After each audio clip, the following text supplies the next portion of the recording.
Well, lots to talk about over the next hour and a half. Brexit guest at 11:45 here on BBC One. But now, later than billed, we join Fiona Bruce. Tonight we're in Brighton. Welcome to Question Time.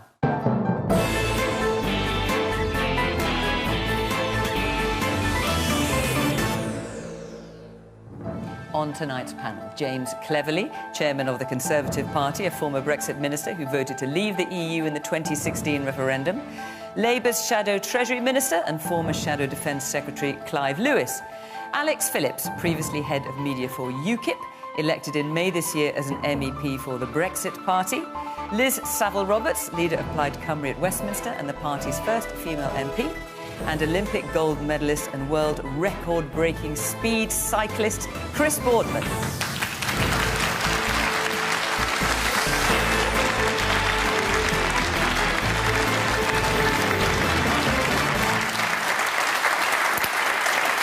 Welcome to our panel, to our audience here, and of course to you at home. You can argue along in the usual way using hashtag BBCQT on Twitter, on Facebook and on Instagram. And before we get started, I just want to let you know that on Question Time we will be doing a special series of election programmes with the party leaders. A week on Friday, we'll be live in Sheffield at 7 o'clock on BBC One with Boris Johnson, Jeremy Corbyn, Jo Swinson and Nicola Sturgeon. They will all, one after the other, take questions from the audience, just like yourselves. And the audience will have a chance to put their questions directly to the leaders. And I'll give you details of how to apply to be in that audience a little bit later in the programme. Of course, if you can't be in the audience, you can always watch at home. So let's get going with our first question this evening, which is from Simon Sherlock. Are pacts between parties and tactical voting just cheating the electorate? Well, there's been quite a bit of that going on in this election, and I have to say more than I can ever remember in the time I've been covering politics. Alex? Oh, wow. Well, this is the question I've been looking forward to, because actually, do you know what, Simon? I think pacts are such a disappointment. I think that every voter in this country should be able to have their first choice of candidate, and that parties should campaign on merit, on policies, not on blackmail, not on fear. So you must be very unhappy with your leader, then? I'm very disappointed in what's happened, but I want to give a bit of You're very context. disappointed with Nigel Farage? No, I'm not disappointed with Nigel. I'm disappointed in the situation he's found himself in, which I think is a result of this ongoing duopoly. And I want to make very clear tonight that what we have witnessed in the last few weeks, and actually today especially, this key moment in the electoral cycle, when we are supposed to be sending forth candidates to meet a deadline and say they're standing in this constituency, there has been an operation coming out of CCHQ, coming out of 10 Downing Street. What is under the Tory tree this Christmas? Is it a peerage? Is it penance? Have you been naughty or have you been nice? They have been interfering in our selection of candidates, our placing of candidates. They've been incentivising people to step down.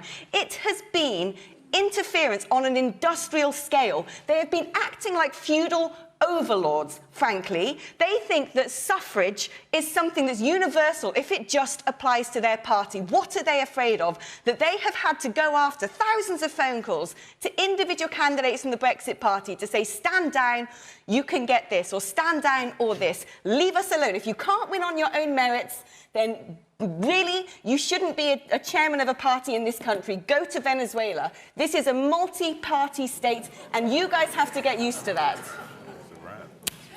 Well, we've certainly got going, haven't we? James, would you care to respond to Alex? I don't agree with electoral pacts, which is why we, as the Conservative Party, haven't done one. We've put candidates across the country. We are a party that campaigns in all parts of the United Kingdom. But hang on, that's not what Alex is talking about. What Alex is talking about is a reference that was asked. Well, but Alex has made some very, well, I'd say pretty serious allegations about the Conservative Party. And completely Party. unfounded. OK, so you're saying that what Alex is saying and what Nigel Farage has talked today about 8 candidates in particular being offered peerages by the Conservative Party is not true? Because you'd know. I would know, and it hasn't happened. I mean, it's definitely not true. So the point I've made, we have not made, and we do not make, deals with other political parties. We have stood candidates in every part of the United Kingdom. We have been asked to make election pacts, but I'm very much of the belief that political parties should put forward an agenda against which they are judged. The only pact that we have made is with the British people, and it's that if they return a majority Conservative government, we will put the Brexit deal the Prime Minister has negotiated to Parliament as soon as we get back.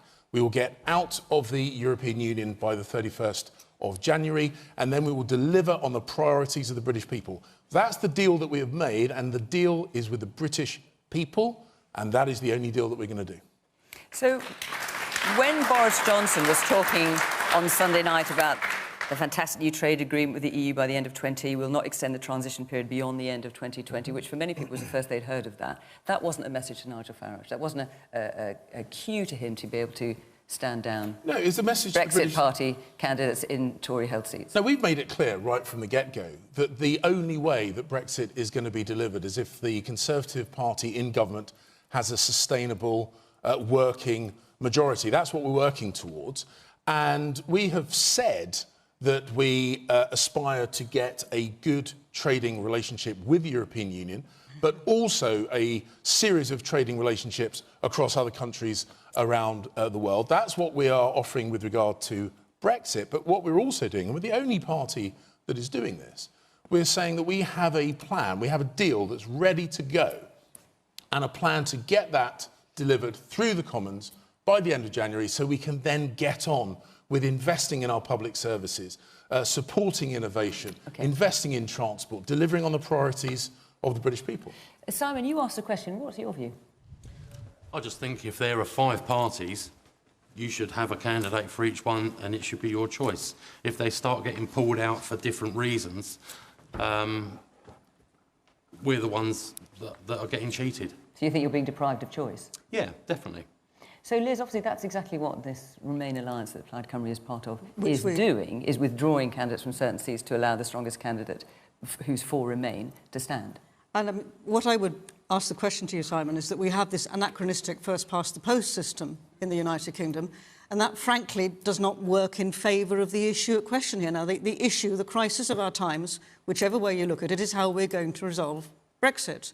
And within Wales, but working with a Remain alliance of the Lib Dems and the Green Party, looking actually to give the option to voters as who do you vote? If you want to vote for Remain in this general election, then who is the best shot that you have of getting a Remain party back in? Otherwise, what we're hearing, and we heard this from Brexit and from the Tories, and I wonder we might hear it from Labour too, from somebody looking at the outside at Westminster, this is all about the interests of the big parties. Yep. And they're arguing amongst themselves about how best to do that. And there's something rather ironic to me about listening to James talking about the Tories here, but also with the Brexit Party as well. And, you know, Alex, it does seem that you are somewhat miffed about the present situation with the Tory Party. But why has Nigel Farage got himself into this position? Well, it's really, he is being cursed by his own success, because if you look at the state of the Tory Party now, what used to be a friendly family Labrador, like to present itself as that, has now actually become a rabid pit bull. And the state of politics in the United Kingdom, what we should be doing as politicians, and I would hope that many of us as politicians got into politics to make a difference to our communities. But what we've got here is just the interests of the parties rather than the major issue, and politicians should be dealing with issues, and with our voting arrangements as things stand, this is the best way of answering that conundrum. I'm not sure anyone would ever have described Margaret Thatcher as an old family Labrador, but, you know, call me old-fashioned. Yes, the man in the glasses there. You're talking about the job of politicians. Let me tell you what the job of a politician is to do. It's to represent their constituents, to vote with what they wanted. 17.4 million people voted to leave the European Union, and there's one party representing the will of the people, and that's the one party that has promised to leave the European Union with a very good deal negotiated by our Prime Minister, and that's the Conservative Party. The woman in the orange sweater. That very frustrating, because you say we voted to leave. You're in Brighton and Hove. 68% of us voted to remain. Okay. I would like to make make my point because I get so frustrated about this. We are a country divided. I think we can all agree on that. The Tories and Brexit Party want this no-deal, terrible deal that's going to be terrible for our country. Liberal Democrats, they want to cancel Brexit, which in my heart I'd love to do, but we can't because that would just be terrible for our country. The only option, as far as I can see, is to go to a second referendum. And are you convinced by that at all? Are you convinced by that at all? Absolutely not. My answer would you to be, you either, if you want a second referendum, you either vote for the Liberal Democrats, who will scrap Brexit full stop, or you vote for Labour, who will go with the deal and now campaign against their own deal. My goodness, what sort of policy is that? My question is this.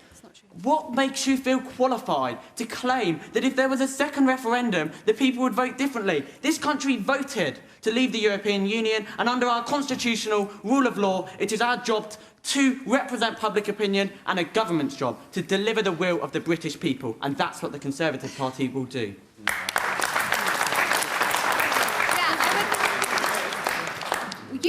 It's very childish and petulant, actually, because we're divided and we need to compromise. The Labour Party are now saying that they will renegotiate a deal that protects workers' rights and the environment, something the Conservatives don't care about at all. They'll put that back to the people and the Remain will be on the ballot. Now, that, to me, seems like a really sensible compromise. OK, well, let's come back to the panel and the original question, which is about are pacts between parties and tactical voting just cheating the electorate?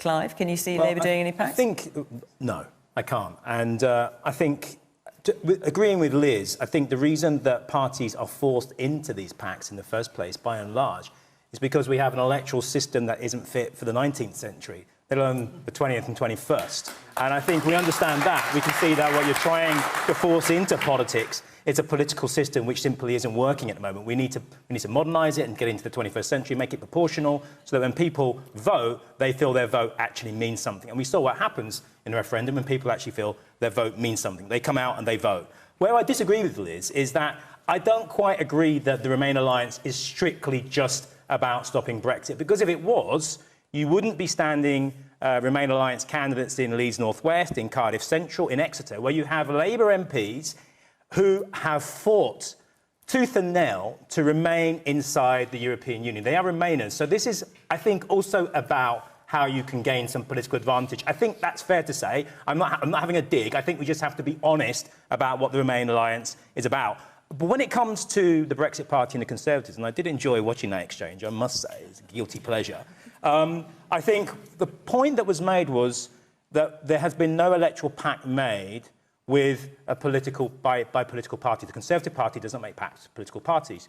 Well, first of all, you don't need to, because you have now become the Brexit Party, in effect. And secondly, you don't need to make a pact with a political party. There isn't one. This is Nigel Farage's personal fiefdom, as Alex and others have now found out. There is no democracy in that party. Nigel Farage can do exactly what he wants, and he has. And I think that tells you everything you need to know about the Brexit Party. It isn't actually a political party. It is a wing of Nigel Farage's own personal political perspective on what he wants to happen. And that's what it actually is.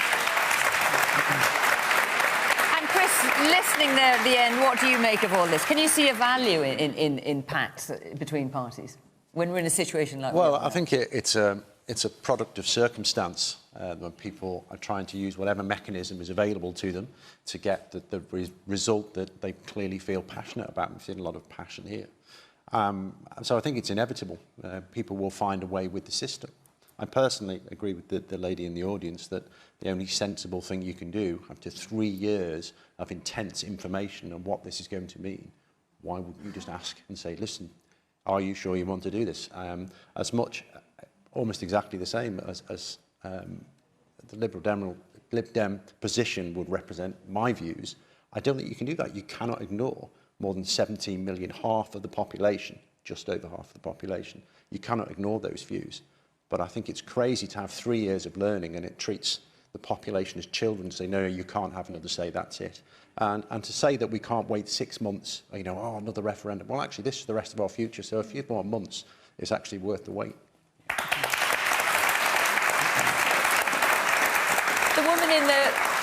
blue top towards the back there. How can you say that the Conservative Party doesn't do deals with other parties when you're in coalition with the Lib Dems for 5 years and you've just come out of a supply and agreement arrangement with the DUP until they didn't suit your purpose anymore? That's a fair point, James.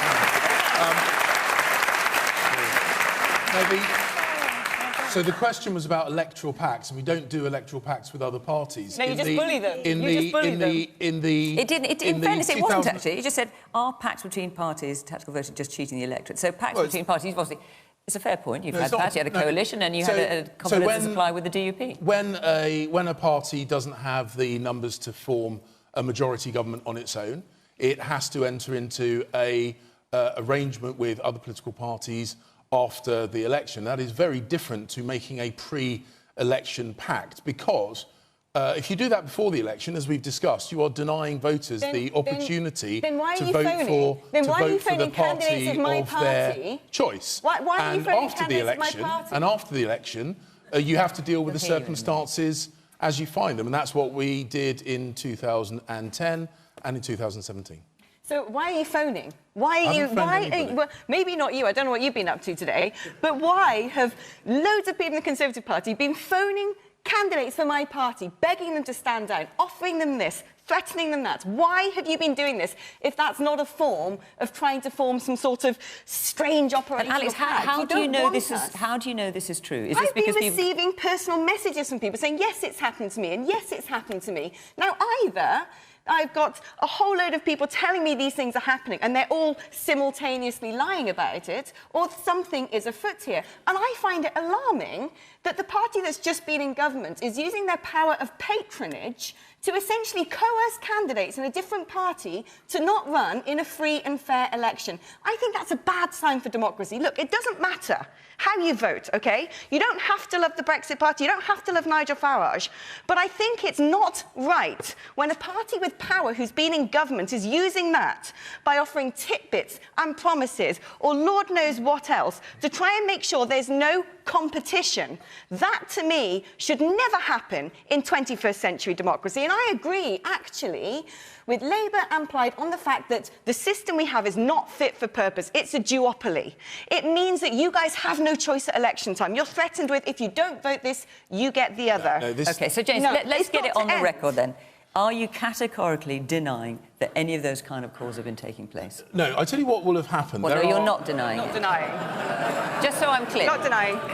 I tell you exactly. I know there are a number of people who went to the Brexit Party who had been, up until very, very recently, Conservatives, and I have no doubt that Conservatives will have spoken to people they know locally and said, if you genuinely want to deliver Brexit, the only way of doing that is with a Conservative majority government. I have no doubt conversations like that have been happening up and down the country. But as the chairman of the Conservative Party, I am telling you that I have no truck with pacts or agreements. Nigel Farage has asked for one for months. We said no. Nigel Farage then said that he decided that certain Brexit Party candidates were going to stand down, not at our request, at his insistence. And the point we have made consistently is there is no deal. There is no pact. We will put our candidates up. You can put your candidates up. We will stand for election, and we will allow the British people to make their decision. But the point is absolutely clear, and it was clear at the start of this campaign as it's clear now. The only way to get Brexit done and then move beyond it is by doing the deal that the Prime Minister has negotiated with the EU, is ready to rock and roll. It will be delivered on the first, as soon as we get back after the general election, if we have that working majority that we're working towards. OK. I'm going to move on because we had an awful lot of questions on the next subject. But before I do, I just wanted to say that next week we will be in Bolton. But before that, next Monday, we'll be doing the first of our election leader specials. You'll be glad to hear this, Alex, with Nigel Farage in Peterborough. And then, as I mentioned earlier, we will be in Sheffield the week on Friday with the leaders of the main parties. If you want to be in the audience for any of those programmes, do come and join us. We'd love to see you there. The number's 0330 123 9988, or you can go to the Question Time website and you can follow the instructions there. Right, let's take our next question. There were so many questions from you on this subject. Beverly Angus. Why should we believe the NHS is safer in Tory hands when we have the worst waiting times in England since the targets began in 2004?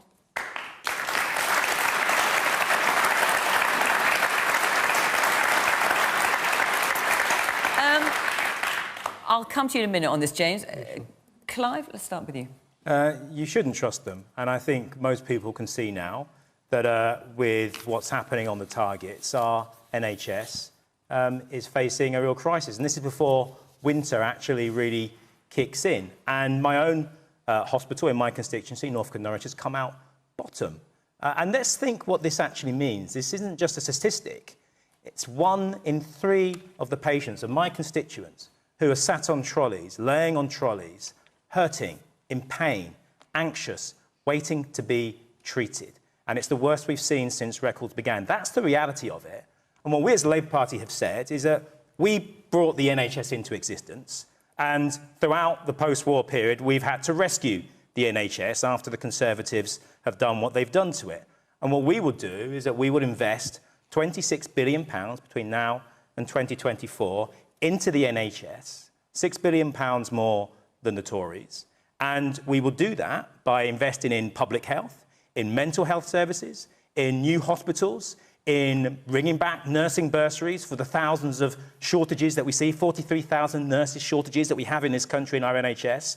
And we'll pay for that at world-class service. Who'll pay for it? Google, Amazon, Facebook, the top 5%, and the £110 billion that's been given away to the richest and wealthiest throughout austerity, when everyone else has been facing cuts, real terms cuts to local government, to adult social care. We'll make sure that those capital gains tax cuts, that the cuts to inheritance tax, so the giveaways on inheritance tax and corporation tax cuts, that's what will fund a world-class health service. And that's our plan and that's our pledge in the general election. And can you just clarify where Labour stands on this issue of a 4-day week for nurses? You had John Ashworth seem to say that was absolutely wouldn't happen in the NHS, and John McDonnell saying, well, yes, it would happen within the NHS. There will be no... So, look, this is an aspiration over 10 years. And let's be quite clear here. We're going to set up a commission to look into this, about how it can be implemented. And this isn't about forcing anyone to work less, including workers in the NHS. We won't do that. But what we will look at is that because we're going to invest billions into our economy through the National Transformation Fund, billions into the NHS, we hope that that will see an increase in productivity, which is some of the worst in the G7, some of the lowest across the EU. And what we hope from that, as you get more productivity, rather than that just being taken up by employers or by the institution that you work for as increased profit or taking that on board for themselves, we want to share that out with the workforce who can work fewer hours. And I think that's an aspiration many people in this country would like to see, because I think most people want to live to work rather than work to live. So, James, let's just look at the figures today. So, today, the NHS in England has recorded its worst ever waiting times for A&E and routine treatment since current targets were introduced in 2004 for one of those and 2012 for the others. So the question is, why should we believe the NHS is safer in Tory hands?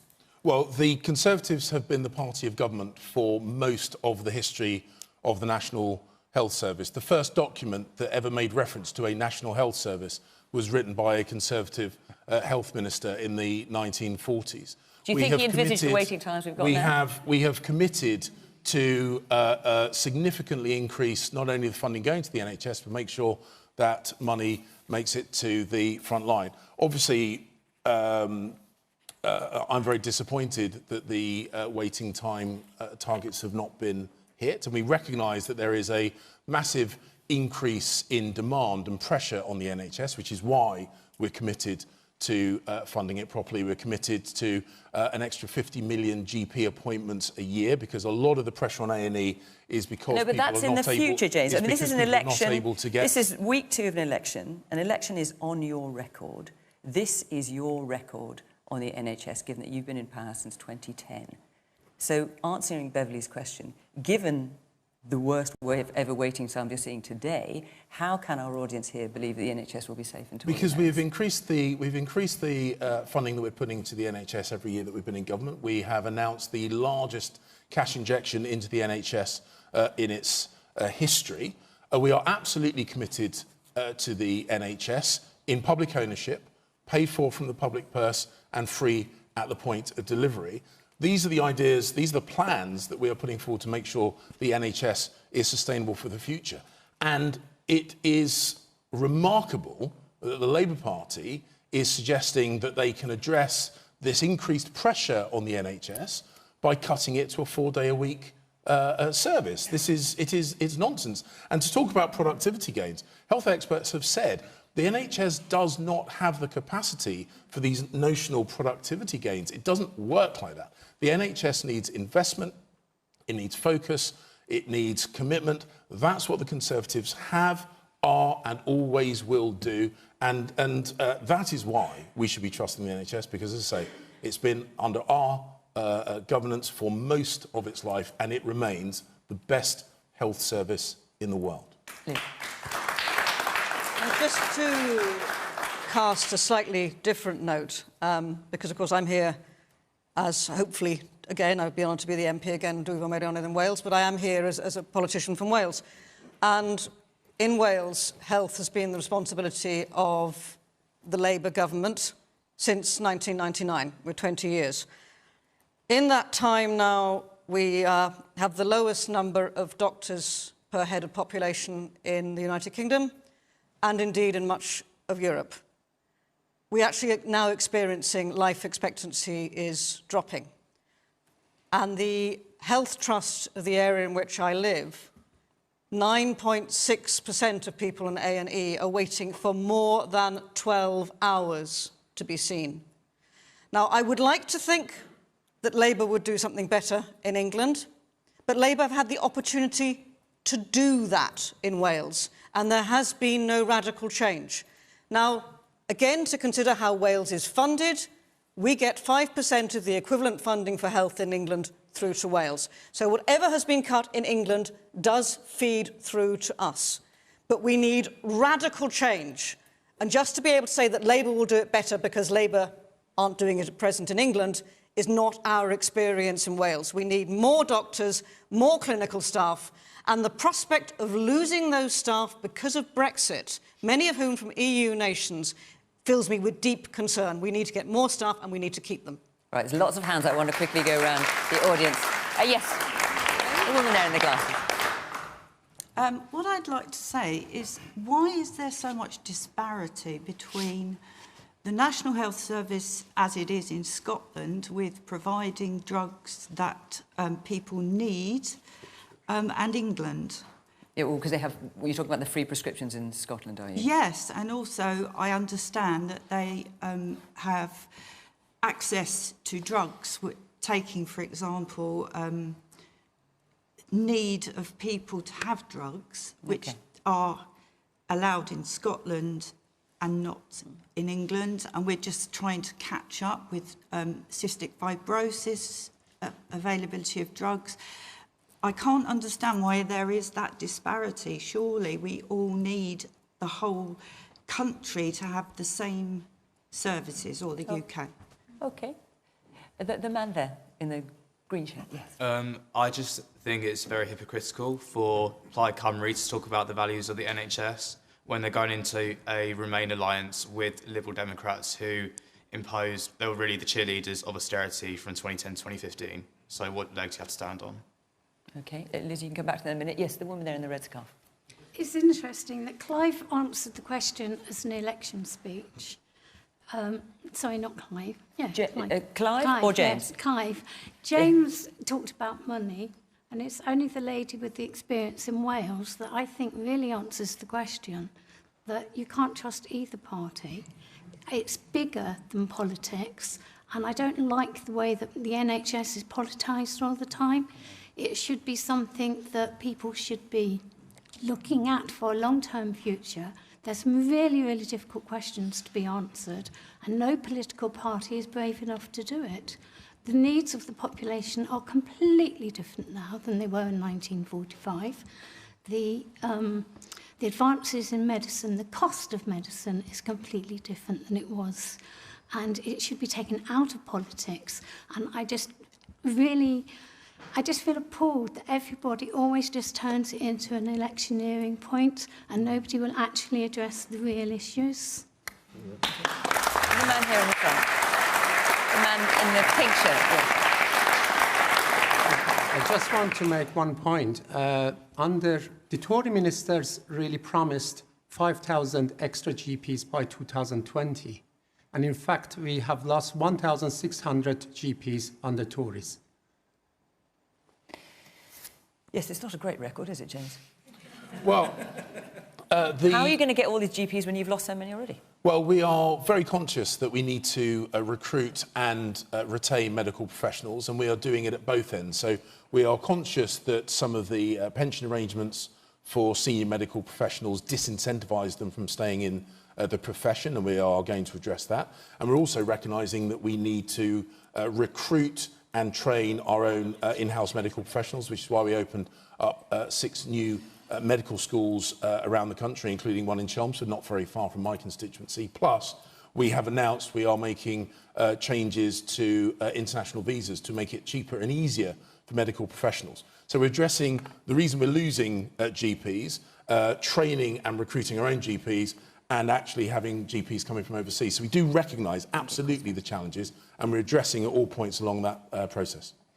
Chris, what do you make when you're hearing this? I'm thinking particularly of the woman there in the red scarf who's talking. You were saying how much you didn't like this being treated as a political football.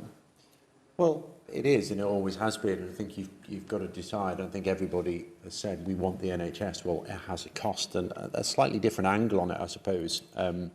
But it is all connected. And 20 million people in the UK are classified as inactive.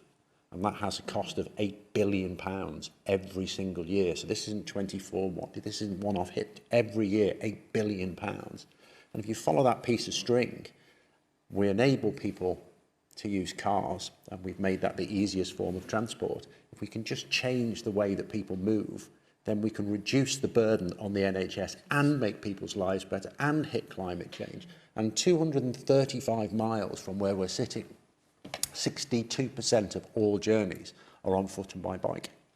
And so it's utterly doable. It's just over there. It's standard. And we're not doing it. So this is a joined up piece of thinking. It's like the bill gets bigger and bigger as people get iller, and we've got type 2 diabetes and obesity, all sorts of issues that are related to not moving.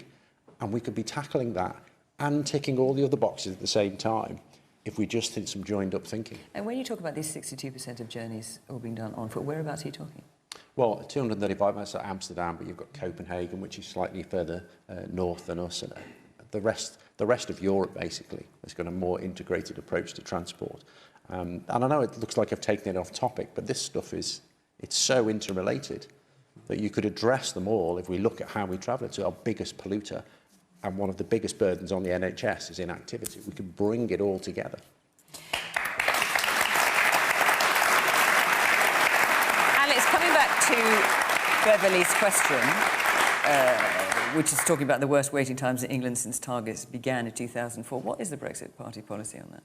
It's very simple, actually. Look, what I actually want to go back to what the lady in the red scarf said, which is you're right. It's constantly a political football. Every election time, they promise this, they promise that. Like the gentleman in the pink shirt said, there's going to be 6,000 extra GPs, there's 1,000, whatever it may be. It's numbers. It's just constantly trying to buy your votes with promises. They're like dogs with a chew toy over the NHS. So what's your policy? Our policy is very simple. We need to have, at this, look, everyone here says we need to have free healthcare, universal free healthcare. Everyone agrees to that. So what we need is for a cross-party initiative to come together and say the model that we have we want to protect. But there have been massive demographic changes. And we need to look at that. And this shouldn't be treated as something at election time, to throw around with figures and numbers and make empty promises that evaporate the minute. So you haven't, so just so I'm clear, so you haven't got a policy, but you'd like everyone to form one together? No, we have, well, no, we've got plenty of policies. We want increased investment in IT. We want 24-hour GP surgeries to make sure people have direct access to acute health care whenever they need it. We need to train and retain doctors and nurses. I mean, to talk about a healthcare policy would take me hours.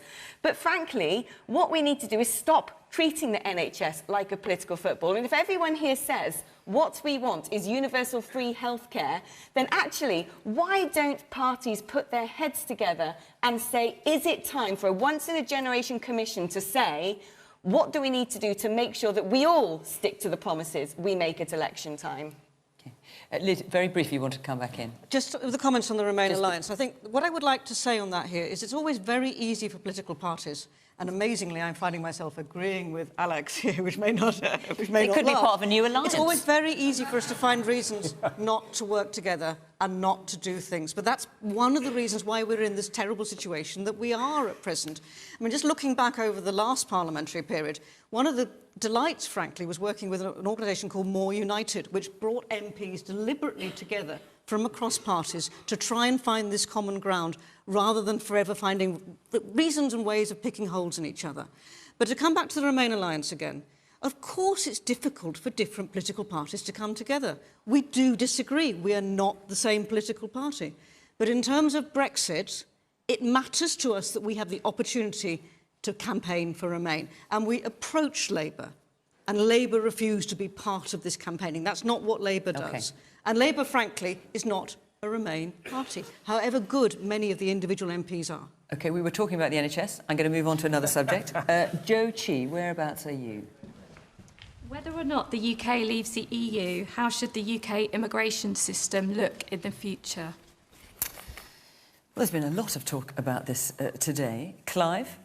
I think it needs to be fair, and it needs to be balanced, and it needs to ensure that we don't throw migrants under a bus. And do you want immigration to go up or down? I think we want to see immigration that works for our economy and also that works for the people that come here, who should be treated fairly and with respect. They've come here to contribute to this country, to become a part of this country. And I think, quite frankly, when you look at the Conservatives, for example, that have... We'll get on to them in a minute, but let's just talk about Labour for a minute. So we will. So the basis of our philosophy in approaching immigration is making sure that it is fair, that it works for this country, and it works for the people who come here to contribute. We're not going to have vans that go around saying go home. But we're not going to initiate a Windrush Windrush scandal. Whether it should go up or down? What's your policy going into the election? Well, I think... On December 12th, should immigration be higher or lower than it is at present? I think what we've seen with the announcement today from the Conservative Party, that arbitrary figures that some people sit in a room around a table and decide that this is the figure. But we're not going to do that. We're not going to set an arbitrary figure and just say this is the target we're going to go for, because what we've seen for the last 3 general elections, the last 3 pledges, that has never been hit by this current government. So I think it's quite clear we have an immigration policy which is fair, which works for this country, but also treats people with respect and dignity. And I think that's what most people in this country would like to see. Well, James, let me ask you. I mean, Joe's asking how should the UK immigration system look in the future? What's the Conservative policy? It seemed to change a bit today, but is it that immigration should come down or go up? Well, we have said that we think immigration has been too high, and we are committed to bringing it down. But the best way of doing so is with an immigration system, a points-based immigration system, which is fair, transparent, colourblind, based on the needs of our country and the people who are applying to it, assessed on their skills and attributes rather than their country of origin. That's what a fair, open immigration system should be. That's the one we're putting forward. And is that with a view to bringing it down, James? Well, I've said, yes. We think that... So the policy is to reduce overall immigration? Yes. Yeah, I've said yes. But ultimately, the exact numbers of people that we need into the economy will vary depending on the economic circumstances. So it needs to be an immigration policy that can adapt, and that's what a points-based system can do. And the absolute numbers will be basically assessed depending on the economic circumstances in the country. So it needs to be adaptable, and ultimately it needs to be under control of the British government rather than on an institution somewhere else around the world. Because I was only pressing you on that simply because the Home Secretary was asked 6 times today whether it should go up or down. And in the end, it was pretty agonising to watch, actually, but she wouldn't say other than that it should be controlled. Alex? Well, as they're hell-bent on taking our candidates, it doesn't surprise me they also love taking our policies. So I would agree entirely that we need a sector-by-sector immigration system based on meritocracy. So it doesn't matter which country you're born in, it doesn't matter your creed or your race. What matters is what you're bringing to the country. And actually, we do need to have, and this is what the Conservatives have dropped, which is a cap, we do need to have a degree of idea of the number of people coming in so we can plan for our infrastructure. So on that basis is where we differ, because I would say we do need a cap on immigration just so we can plan for hospitals and schools and things like how we resource the NHS. But at the same time, we need to make sure where we need talent from abroad and welcome talent from abroad, for example, doctors and nurses, that they're able to come and live and make their lives here. The man in the front here. Bearing in mind, in the last 4 years, under the Conservative Party, we've built 0 affordable starter homes. The construction industry is built on immigration, and you want to cut it. We're going to build minus figures in the next period of your leadership. I'll come back to you, James. The man at the back there. Me? Yes. Oh, all right. I'm just going back to 2004, when Labour were in charge, and I think David Blunkett was the Home Secretary, and then Jack Straw. And they had a number that they wanted to come in, but in the end they didn't have a number, and they let in so many without it being managed. And then Tony Blair came up and said that he didn't know how many came in. With my regards to my father, now he was in the nursing home until he passed away in July, and the best nurse there came from Poland. But whilst we had people coming here that we need in hotels and in hospitals, in nursing homes, we did have a lot here as well that came in that we didn't need. And also, what was the problem was that some would come in with criminal backgrounds and they weren't being vetted. And it is important, really, that if we go forward, where we perhaps have a system where we know who we're bringing in and we actually need those people. The woman with the scarf there. I find it so difficult to hear language such as need. These are human people and human lives, and these are people fleeing from terror or they're fleeing from poverty, and we can offer. And I know that sometimes people come and they do utilise the NHS, and because we have services which are fantastic and that we should be proud of, we have to recognise that people are coming from situations that are so far from what we can understand, and language such as need is so dehumanising and desensitive. I think immigration is such a sensitive topic, and I think we have to remember, as polarising as these are real people, these are people like you and people like me. Yeah, and the man next to you.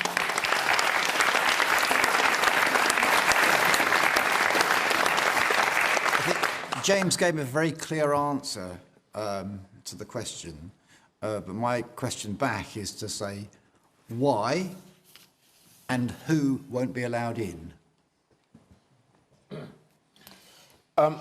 Well, I think to an extent your two questions are interlinked, because you're right. It's not just about numbers; it is about people.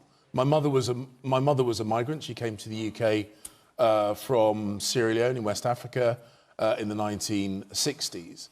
But it is not tenable. It is not possible to have a system where there are no migration controls. No country in the world has a zero control policy. I mean, the Labour Party is suggesting we should have one, but there is no country in the world that has a completely zero control migration policy. Clive's denying that, James. Just okay, but that's what Diane Abbott was saying this afternoon. But the point being is that we do have to have some form of assessment. And the lady who mentioned about refugees, it is absolutely right that we make sure that we look after some of the people who have been, terrorised or brutalised in other parts of the world. That's, refugees are slightly different to she was also talking about fleeing poverty. Yes, but there are many ways that we can help people fleeing poverty. And one of the things, this is why I've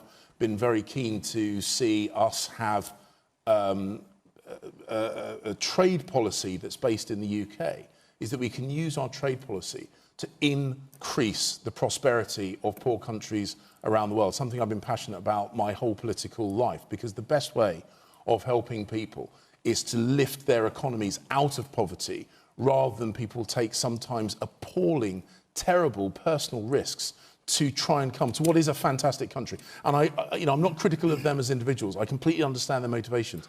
But the best way of helping poor people in the world is lifting them from poverty rather than just watching them flee from the poverty that they find themselves in.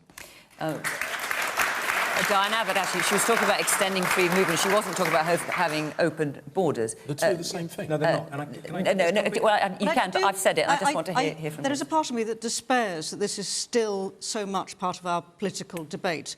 We live on an island of Britain. In terms of managing immigration, this is way easier than for many other nations. And it has become desperately political. Now, forgive me now to be referring to Wales again, but this is equally true for other areas within the United Kingdom. We're talking about immigration here in Brighton. 96% of people in Wales were born in the United Kingdom, and yet we hear this same argument there. But we're dependent so much on people to come in for clinical staff, for food processing, for catering. We're going to be in trouble if we don't have these people still coming in. Now, I am proud to say that my party would like to see Wales as a nation of sanctuary for refugees. But I think that there is a time now, rather than this being a political football, and this is the political football par excellence of our time, and it is ugly, that we start talking about immigration in terms of these are other human beings and how we manage with that in the world, rather than using it as an excuse for closing down our doors, becoming more inward-looking and more turning in on ourselves, because I fear for the future if we continue with this narrative. Chris. I do think the human element has been lost. And I think you have to, if you're going to move from another part of the world, either alone or bringing a family, you're not doing that for fun. And I think that human aspect has to be taken into account. There's two women with their hands up there. The woman in the yellow check top. Oh, right. I just wanted to return back to what was being said about, like, the us and them and how... Right, I'm an immigrant myself, right? My parents moved here 7 years ago with me, and I've got a little sister, but... Where from, out of interest? Romania, right? And that probably changes the opinion of everyone in this room about me now. But when I hear people from this country, like on the panel now, talking about how... if we need them and on point of merit, it's greedy, because people from this country are perfectly happy to go over to the countries that we come from collectively and take advantage of holiday homes and how cheap everything is. They go over, they have, their 2 week in Greece, and then come back home and complain about all the builders and the poor people begging on the streets and how we don't need them. But they're perfectly happy to go over there and take more advantage. So, again, you just go over when you need it or when you want it. And it's greedy and it's disgusting.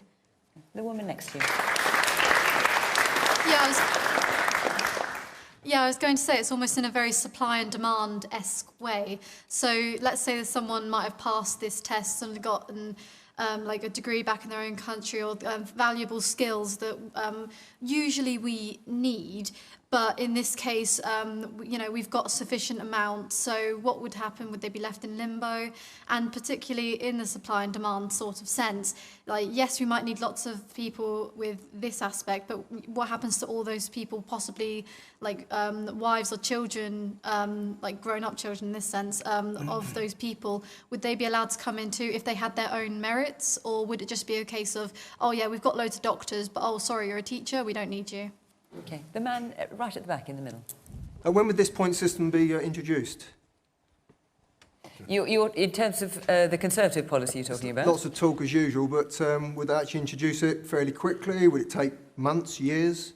OK, I'm just going to go around a few people and I'll come to you. Yes, the man there with the black top. Yes. James, I think it's pretty contradictory of you to sit there and talk about compassion when, you know, not even talking about immigrants. Your government tried to deport British citizens in the Windrush generation, countries which they don't call their home, and your government continues to deport members of the LGBTQ community to countries where they face discrimination and even death for just existing how they want to live. And the man in the sweater there in the front, just in front of you. I think what an uncaring society we have become. You talk about immigration, but every time these are people that you were talking about. My husband is Polish, who has been in this country for about 15 years. He's cooked for you, cared for you, cleaned for you, like millions of other people. I can assure you, he doesn't feel welcome in this country anymore. That is what has happened to this nation. It's shameful. Well, that brings us on to another question, actually. And I suppose, in fairness to Priti Patel, she did, in the end, say she wanted to look at reducing immigration. It took quite a long time to get to that point. You talk about kindness. We've got a question on exactly that, actually, from Andrew Sercombe. Yes. It was World Kindness Day yesterday. Who knew? After the last 3 years, and after tonight, what chance is there of our politicians giving us an example worth following as a nation?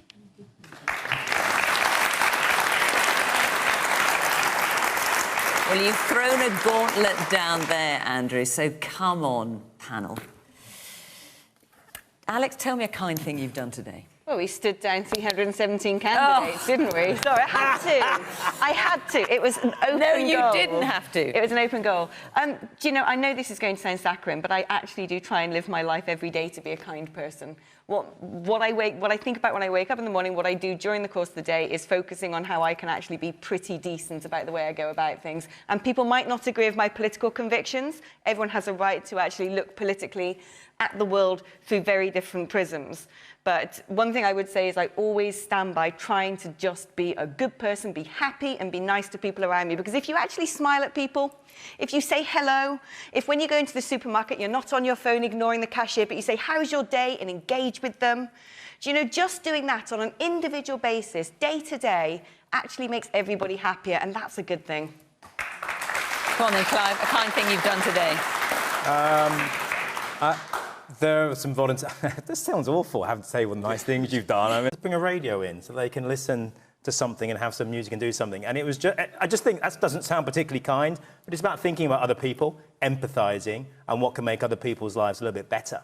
And I think for me, battle of ideas about the future of this country, rather than personalising it, rather than faking things, rather than lying, rather than personal attacks, let's try and make it about the battle of ideas for the future of this country. And I think people can get behind that, and maybe we'll have a general election that people actually value.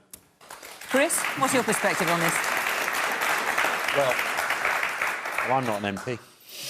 No. So I'm not quite sure it applies. But do you... I'm just wondering, given what Clive's saying about the kind of reactions getting on the doorstep and a slightly sort of despairing attitude, perhaps, amongst some, about the lack of kindness they're seeing. I think...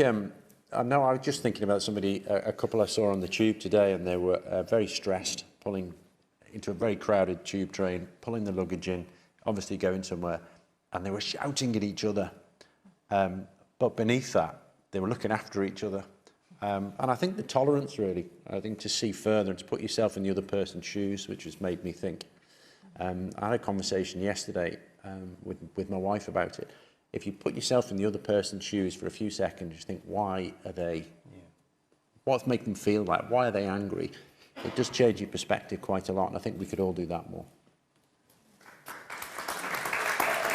Yes, the man there in the blue sweater. So one of the things, particularly with Alex here, it strikes me that your rhetoric, because we're talking about how politicians should conduct themselves and being convincing to the population, your rhetoric reminds me of a sort of Trump populist. Do you mean the rhetoric of the Brexit Party? Or That's do you mean Alex no, well, I'd say how she's speaking individually. Oh, okay. And I would say particularly, you said that you worked in media for UKIP, and I would suggest how you've been speaking, whether it's been denying, attacking, or telling James cleverly to go to Venezuela at this point. Do you think that this is productive, and do you think for many people that they find this as a useful dialogue?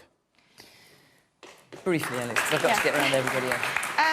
I think it's always important to try and get a message across and be very open and honest about the way you feel, which is what I do. I wear my heart on my sleeve, and I'll always give my opinion, and I don't lie, and I don't, hide my thoughts under a rock. But like I said earlier, agree or don't agree with me politically, and that is everybody's right. And the reason I'm so upset with the current political situation is I feel that that is being denied the general population, and that, for me, is alarming. Liz, kindness? That we just talk to each other, that we talk to each other face to face, that we get off our digital devices, that we get out of the trap that is social media, because that's doing so much harm to mental health, in my opinion, that we find time for each other, and we recognise that finding time for each other and spending time for each other is the best thing that we can do in terms of kindness within our families and our friends and our community. And what about leaders give an example of kindness? That's the question. I think the style of politics, I mean, you can sum it up with Twitter. It's like we were just dogs barking at each other. Nobody changes each other's mind. Well, who's stopping you from not behaving like that? We have to, I think, the noble art of losing face, that when we change our mind on things, we find something new, that we are allowed in politics and allowed in political debate to find a reason to change our minds and to move ahead of that. Otherwise, it's just so much random noise. James, a kind thing you've done today? I think this afternoon, again, it's like Clive, it's little things.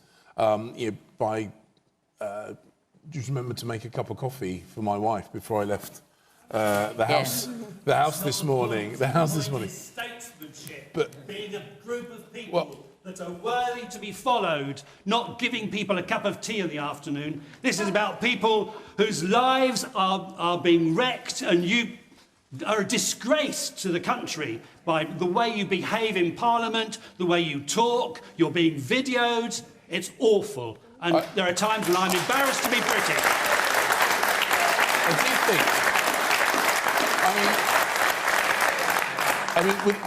think, without a doubt, the last few years of Parliament have not been a spectacle that I think any of us can really say that we're particularly proud of.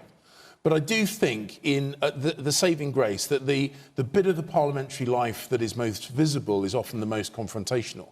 And actually, there is genuine kindness. And there are 600 plus of us in Parliament. Andrew wants you to lead by example. That's his point. But the point I was going to make, there are many hundreds of us, and sometimes you find people who have had recent bereavements or family illnesses. And actually, what I find right across the political spectrum, irrespective of political affiliations, people can be unbelievably thoughtful and kind. And sometimes we're really bad at doing that publicly, and I think we could and should do more of that publicly. OK. Andrew, I can tell you'd like to come in. I'm afraid our time is up. And if you're going to be kind, you have to continue being kind behind the scenes. Next week, we are in Bolton. But, of course, before that, as I was telling you earlier, on Monday, we'll be doing the first of our election leader special programmes. That's with Nigel Farage in Peterborough. And then on the Friday, that's the 22nd, we'll be in Sheffield with Boris Johnson, Jeremy Corbyn, Jo Swinson and Nicola Sturgeon. So call 0330 123 99 88. If you'd like to be in the audience, go to the Question Time website and you can follow the instructions there. And if you want to have your say on tonight's topics, you can carry on this conversation with Chris Mason and guests on Question Time, Extra Time, and that is on 5 Live now. But for now, thank you to my panel. Thank you to all of you here for coming tonight and putting your points so clearly and so passionately. And thank you to you at home for watching and for listening. From Brighton, bye-bye.